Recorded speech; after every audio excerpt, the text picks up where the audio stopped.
Shalom, Assalamualaikum warahmatullahi wabarakatuh.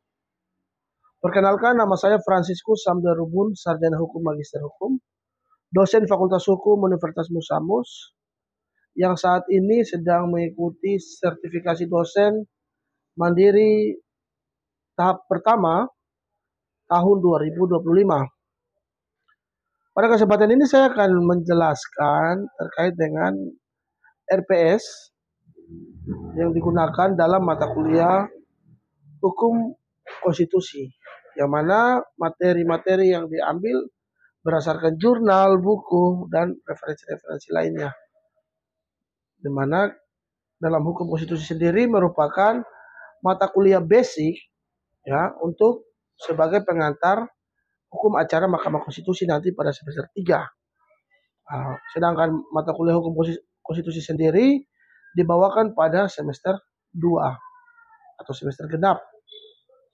Sehingga dalam hal ini sub CPMK pertama dalam RPS yang kami input adalah mengenai sub CPMK, yang kedua materi pembelajaran, yang ketiga bentuk pembelajaran, metode pembelajaran, penugasan mahasiswa, dan estimasi waktunya. Yang berikut adalah asesmen penilaian, indikator. Ya, yang menjadi asesmen penilaian adalah indikator, ya, ada kriteria dan bobot, ya, bobot nilai. Dalam RPS ini saya bagi dalam 16 pertemuan, di mana 7 pertemuan pertama itu kita full materi. Selanjutnya di pertemuan ke-8 ada UTS, ujian tengah semester. Lanjut pertemuan 9 sampai pertemuan 15 kita masuk dengan materi, dan pertemuan 16 masuk pada UAS. Selanjutnya materi-materi apa saja yang dibawakan? Yang pertama, pada pertemuan pertama kita akan mengadakan kontrak dan kita mendeskripsikan mata kuliah serta tujuan mata kuliah. Pada pertemuan kedua kita akan masuk pada pengertian-pengertian dari hukum konstitusi, istilah, asal kata, arti semantik, ya, arti sosiologis, yuridis, dan teoritis. Sedangkan pada pertemuan ketiga kita akan menjelaskan tentang perkembangan konstitusi. Dari perkembangan konstitusi itu kita melihat ide lahirnya konstitusi itu sendiri. Terus ada perbandingan konstitusi pada abad-abad sebelumnya, ya, pada zaman Yunani kuno, konstitusi abad permulaan, konstitusi abad pertengahan, latar belakang konstitusi, ya, fungsi dan urgensi konstitusi. Yang berikut ada embrio konstitusi, itu pada pertemuan keempat, ya, dari sudut terbentuknya dan dari sudut pembentukan serta kedudukan konstitusi. Pada pertemuan kelima kita akan membahas tentang supremasi konstitusi. Dan pertemuan ke-6 kita akan membahas tentang klasifikasi konstitusi. Dan pertemuan ke-7 kita akan membahas tentang sifat konstitusi. Pertemuan 9 kita akan membahas tentang daya ikat konstitusi. Pertemuan 10 dan 11 kita akan berbicara atau membahas tentang materi muatan konstitusi dan perubahan konstitusi. Sedangkan pertemuan 12 dan 13 kita akan lihat bentuk negara, bentuk pemerintahan, dan sistem pemerintahan. Pada pertemuan ke-14 kita akan melihat bagaimana perubahan Undang-Undang Dasar 1945, ya. Mulai dari perubahan pertama, kedua, ketiga, dan keempat, ya.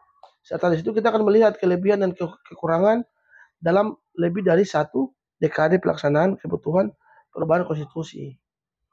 Pada pertemuan ke-15 kita akan membahas tentang pranata pengujian undang-undang, konsep pengujian undang-undang, sejarah dan pengujian undang-undang, ya, wewenang, pengujian model putusan, dan pengujian undang-undang. Saudara-saudariku sekalian, dalam RPS ini menghantarkan mahasiswa untuk mempersiapkan mata kuliah hukum acara Mahkamah Konstitusi. Metode yang digunakan, kita menggunakan kuliah, diskusi kelompok, ya, tanya jawab, small group discussion, ya. Ada tugas-tugas untuk terkait dengan indikator penilaian, ya. Kita punya tugas-tugas, ada buat makalah, ya, ada resume, ya. Yang penting bagaimana dia mampu menguraikan identitas dan deskripsi dari tujuan mata kuliah atau dalam menjabarkan mata kuliah. Masing-masing pertemuan rata-rata bobotnya adalah 5%, ya. 5%. Ya. Nanti pada UTS, ya. UTS bobotnya 10%. Dan ujian akhir semester pun bobotnya 10%. Untuk itu dalam perkuliahan ini kita akan tempuh dalam 16 pertemuan, ya, dengan 14 sub pembahasan. Untuk itu terima kasih. Selanjutnya saya akan membuat video pengajaran pertemuan kelima, yaitu membahas tentang supremasi konstitusi. Shalom, selamat pagi untuk kita sekalian. Hari ini kita masuk ke pertemuan ke-5, ya. Pertemuan ke-5 yang mana minggu lalu kita sudah membahas tentang embrio konstitusi, ya. Sehingga pada kesempatan ini kita masuk lagi kepada materi selanjutnya, materi ke-5, ya, yaitu terkait dengan supremasi konstitusi. Mahasiswa sekalian, kira-kira kalian sudah pernah mendengar atau sudah familiar terkait dengan supremasi konstitusi atau tidak? Ya, kata supremasi kita bisa melihat. Jadi ide negara hukum sesungguhnya telah lama dikembangkan oleh para filsuf, ya. Ada dari zaman Yunani kuno, ya. Sejalan dengan perkembangan pemahaman konstitusi itu sendiri, ya. Jadi konstitusi ini telah mengalami berbagai macam perubahan, evolusi, ya. Pemahaman orang tentang konstitusi itu sudah sangat berkembang, ya. Konstitusi itu bukan lagi seperangkat aturan, ya. Konstitusi itu juga bukan norma-norma tertulis saja, tetapi bagaimana melakukan konfigurasi, ya, antara hukum yang hidup di tengah masyarakat dan hukum positif, ya, dan juga bagaimana dia harus menyesuaikan dengan kebutuhan kita sehari-hari, ya. Plato dalam bukunya The Statement and the Law menyatakan bahwa negara hukum merupakan bentuk paling baik kedua, ya. Jadi negara hukum adalah bentuk negara paling baik kedua, ya. Yang mana tujuannya adalah guna mencegah kemerosotan kekuasaan seseorang, ya. Jadi kalau kita bicara tentang negara hukum, ya, itu sudah paling ideal. Kenapa? Seseorang tidak bisa berkuasa semena-mena, ya. Seseorang tidak bisa otoriter. Kenapa? Karena ada aturan-aturan hukum yang mengatur, ya, sehingga negara hukum itu menjadi negara yang ideal, ya.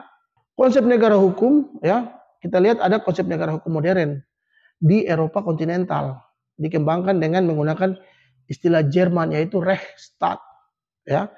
Antara lain oleh Immanuel Kant, Paul Laban, ya, Julius Stahl, Fichte dan lain-lain, ya, para filsuf, ya. Sedangkan dalam tradisi Anglo-Amerika, ya, Anglo-Saxon, ya, konsep negara hukum dikembangkan dengan sebutan the rule of law, ya, yang dipelopori oleh filsuf bernama A.V. Dicey, ya. Selain itu konsep negara hukum juga terkait dengan istilah nomokrasi, yang berarti, ya, bahwa penentu dalam penyelenggaraan kekuasaan negara adalah hukum, ya. Penentu dalam kekuasaan negara adalah hukum. Maka semua aspirasi, ya, semua yang menjadi kedaulatan rakyat itu kita atur, kita tuangkan dalam yang namanya produk hukum atau dalam yang namanya konstitusi, ya. Sehingga seringkali kita mendengar ada kata penyaluran aspirasi, ya, ada demonstrasi yang mau menyampaikan aspirasi, ya. Kenapa? Itu proses kita menyalurkan, kita punya pendapat, kita punya keinginan. Yang mana dalam konstitusi sendiri telah diatur, telah dikonsepkan dalam sistem membentukkan peraturan perundang-undangan. Prinsip-prinsip negara hukum senantiasa berkembang sesuai dengan perkembangan masyarakat. Kemajuan ilmu pengetahuan dan teknologi serta semakin kompleksnya kehidupan masyarakat di era global, ya, menuntut pengembangan prinsip-prinsip negara hukum. Ya, dua isu pokok yang senantiasa menjadi inspirasi perkembangan prinsip negara hukum adalah masalah pembatasan kekuasaan dan perlindungan HAM. Ya, jadi itu menjadi dua isu pokok dalam perkembangan konstitusi sendiri. Ya, dalam menuju supremasi konstitusi. Jadi kalau konstitusi itu dia sudah dikategorikan sebagai supremasi konstitusi atau menempatkan dia pada posisi tertinggi, maka ya yang harus kita ukur ya menjadi tolak ukur adalah adanya pembatasan kekuasaan dan kedua adanya perlindungan hak asasi manusia. Ya, kita coba menggali sedikit. Yang pertama adalah pembatasan kekuasaan. Yang mana pembatasan kekuasaan ini menuntut negara hukum untuk seseorang yang memimpin ya, dia tidak berkuasa semena-mena ya, tetapi dia dibatasi. Kepala negara tugasnya apa? Ya, membuat kerjasama. Yang kedua adalah konstitusi wajib ya menjamin adanya perlindungan hak asasi manusia. Ya, hak asasi manusia ini merupakan isu global, isu internasional, yang mana itu diharapkan seluruh negara dalam konstitusinya harus mengutamakan yang namanya hak asasi manusia. Ya, hak asasi manusia sendiri ya itu diprioritaskan ya dituangkan dalam undang-undang dasar atau konstitusi kita, sehingga ya tidak melanggar kita punya hak asasi manusia. Ya, kita ambil contoh seseorang ya dalam hal hak dia sebagai seorang pekerja ya, kalau kita bertolak pada beberapa putusan Mahkamah Konstitusi yang lalu, dasar diberikan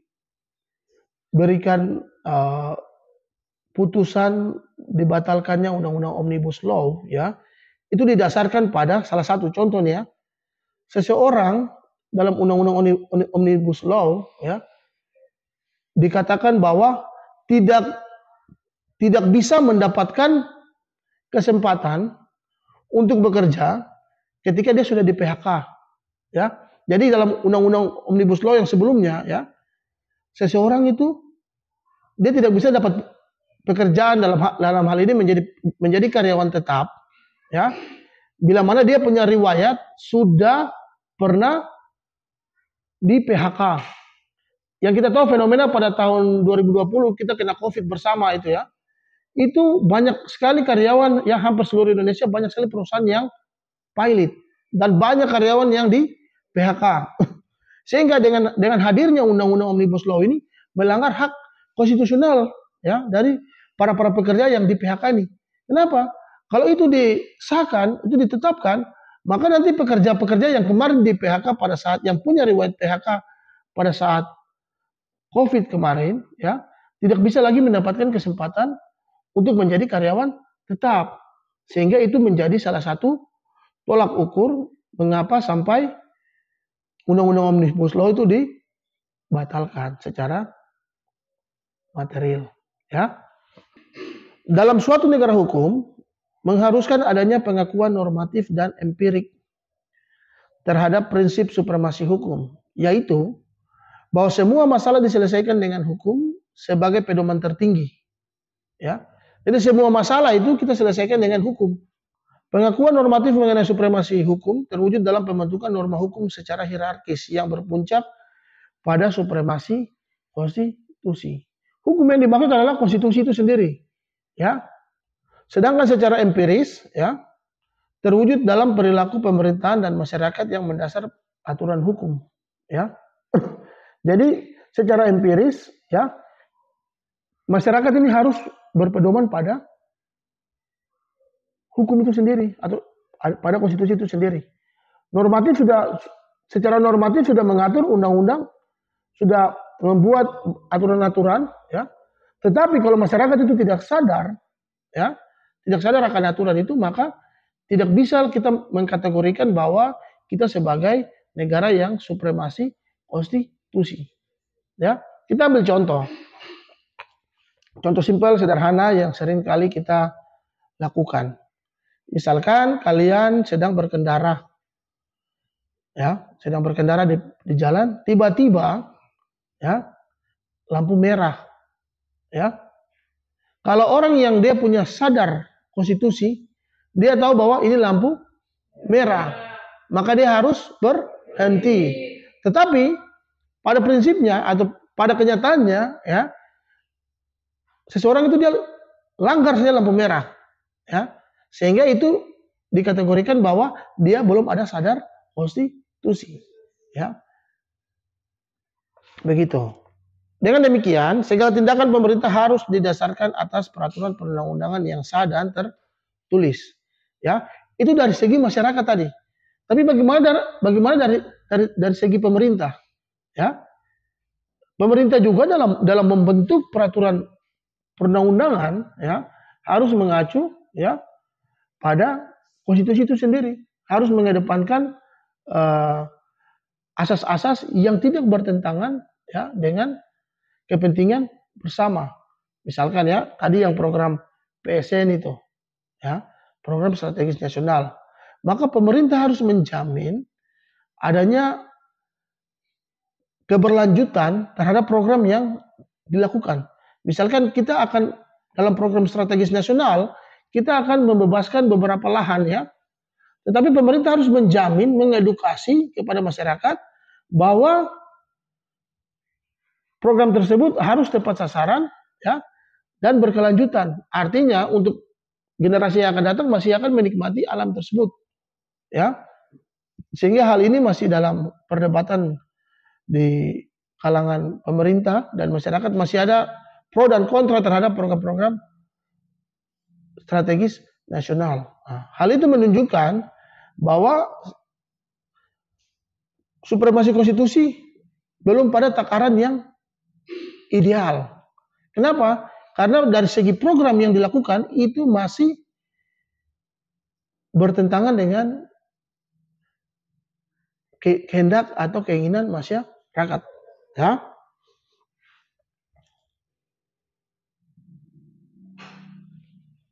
Namun demikian, prinsip supremasi hukum, ya, atau supremasi konstitusi selalu diiringi dengan dianut dan prakteknya dan dipraktekannya prinsip demokrasi atau kedaulatan rakyat yang menjamin peran serta masyarakat dalam proses pengambilan keputusan kenegaraan, ya.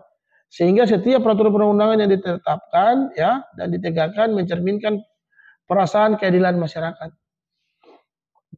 Itu tadi lewat program reses, lewat program penyaluran aspirasi masyarakat, ya, diharapkan supremasi konstitusi itu dia sudah mencerminkan keinginan kehendak masyarakat, ya.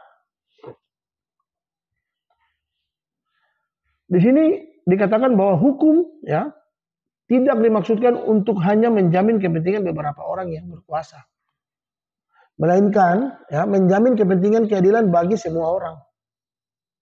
Dengan demikian, negara hukum yang dikembangkan bukan absolut Rechtsstaat, melainkan demokratis Rechtsstaat, ya.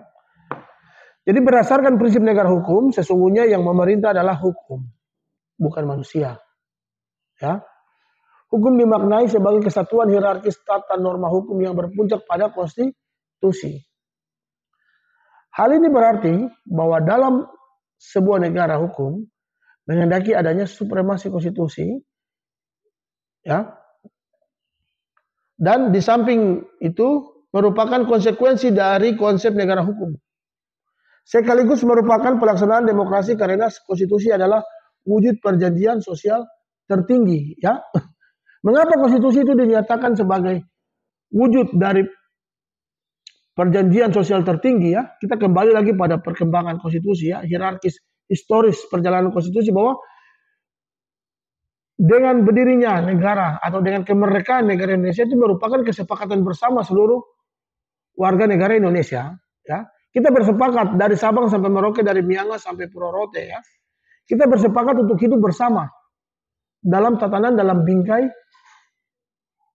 Pancasila, ya, dalam bingkai Pancasila, yang mana konstitusinya adalah Undang-Undang Dasar 1945. Itu kesepakatan, ya. Nota kesepakatan hidup bersama itu adalah konstitusi, ya. Bagaimana idealnya konstitusi, supremasi konstitusi di Indonesia, ya. Yang kita tahu bahwa ideal itu merupakan suatu kesempurnaan, ya. Berarti untuk mencapai kesempurnaan itu, ya, kita perlu ada beberapa unsur-unsur, ya. Kalau dikatakan konstitusi itu merupakan supremasi konstitusi, di Indonesia itu merupakan supremasi konstitusi, maka, ya, idealnya adalah kita berpedoman pada Pancasila, ya, di mana konstitusi itu dia harus memuat kelima sila ini, ya, itu supaya menjadi ideal. Yang pertama, konstitusi dia tidak boleh bertentangan dengan sila pertama, yaitu ketuhanan yang Maha Esa. Konstitusi harus menjamin, ya, bahwa kehidupan beragama itu harus baik antara masing-masing agama satu dengan agama yang lainnya, itu sudah hidup dengan damai. Walaupun kita lihat di beberapa tempat, ya, ada beberapa orang yang diskriminasi terhadap minoritas, ya. Yang kedua, ya, konstitusi harus menjamin kemanusiaan yang adil dan beradab. Itu tadi hak asasi manusia. Dalam konstitusi tidak boleh melanggar hak asasi manusia, ya. Sehingga kalau melanggar hak asasi manusia, berarti konstitusi itu tidak bisa diidealkan sebagai supremasi tertinggi, ya. Yang berikut, persatuan Indonesia. Konstitusi harus menjamin, ya, tidak boleh ada perpecahan. Walaupun pada historisnya, ya, kita ini dibentuk dari berbagai macam suku, ras, agama, ya, budaya. Tetapi bagaimana konstitusi dia menjamin adanya keberagaman dan kesamaan dari keberaneka-ragaman ini, ya. Yang berikut,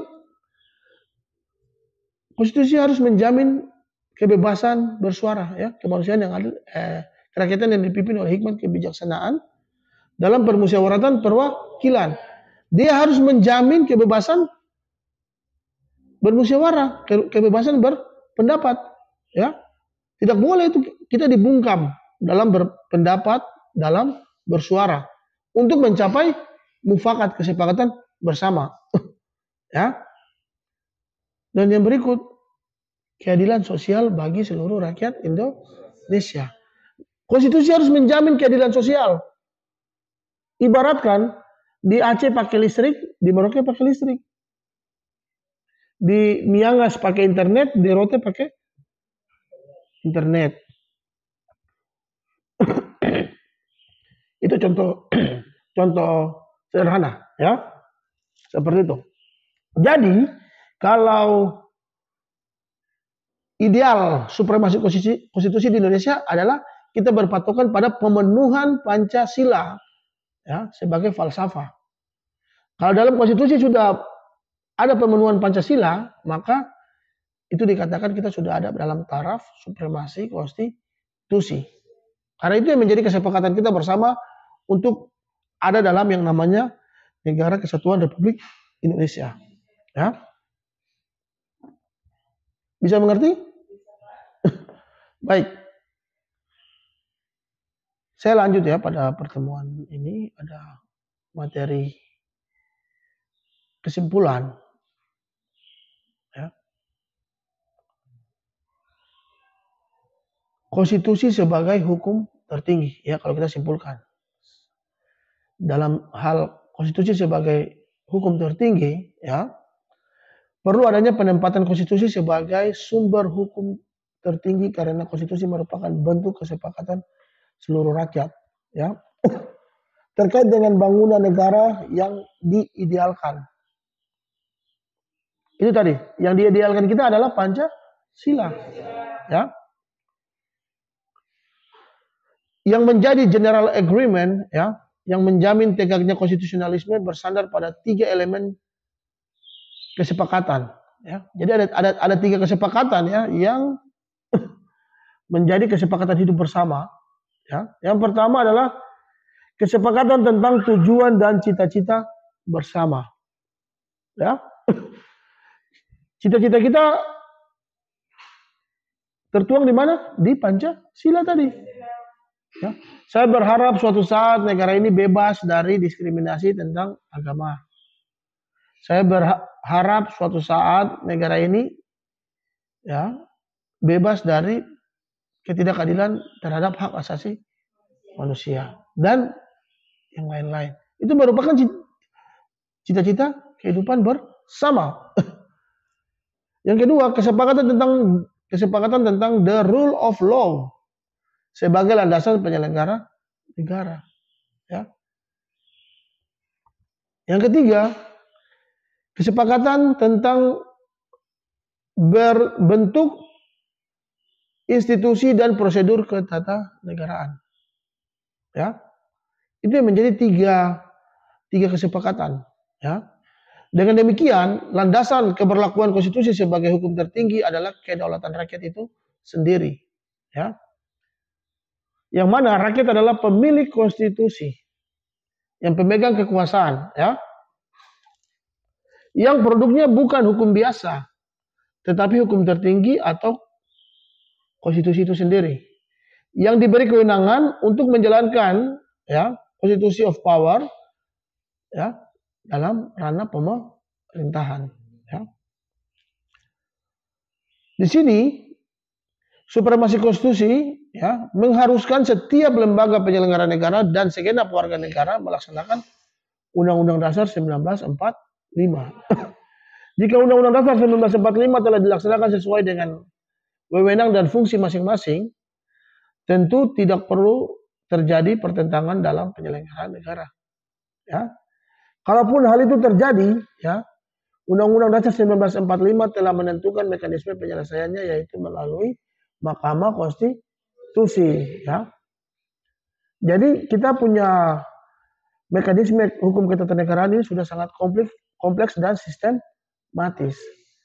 Kalau ada yang masalah dengan konstitusi atau dengan undang-undang, maka dia sudah punya tempat untuk diperbaiki menuju kesempurnaan tadi. Ya, jadi ideal itu dibentuk bertahap dari waktu ke waktu, dari masa ke masa. Ya, sehingga dalam supremasi konstitusi sendiri masih perlu banyak pembaruan hukum. Ya, lewat riset-riset, lewat kajian-kajian, lewat case by case, ya, yang akan datang. Kita menuju pada kesempurnaan atau supremasi konstitusi itu memang membutuhkan waktu yang sangat panjang. Ya, dilihat dari historis perjalanan ketatanegaraan kita, ya, kita sudah menuju 100 tahun ya. Maka secara sistematis itu konstitusi sudah terbentuk, ya. Dan makin hari konstitusi makin baik. Konstitusi makin sempurna. Sempurna dari mana? Dari kajian-kajian hukum, dari masalah-masalah hukum, ya. Dari temuan-temuan hukum yang dilakukan setiap waktu, ya. Sehingga diharapkan suatu saat ya kita sampai pada cita-cita kehidupan bersama, ya. Untuk itu dalam pertemuan ini nanti saya akan berikan tugas ya. Tugasnya yaitu kalian membuat resume tentang supremasi konstitusi di Indonesia ya. Nanti kita kumpulkan minggu depan. Sebelum dikumpulkan nanti kita ada presentasi ya, ada diskusi terkait dengan supremasi konstitusi di Indonesia. Ya, nanti tugasnya kumpul minggu depan, ya, dan wajib untuk dikerjakan. Oke, sekian, terima kasih untuk kita sekalian. Selamat pagi untuk kita sekalian.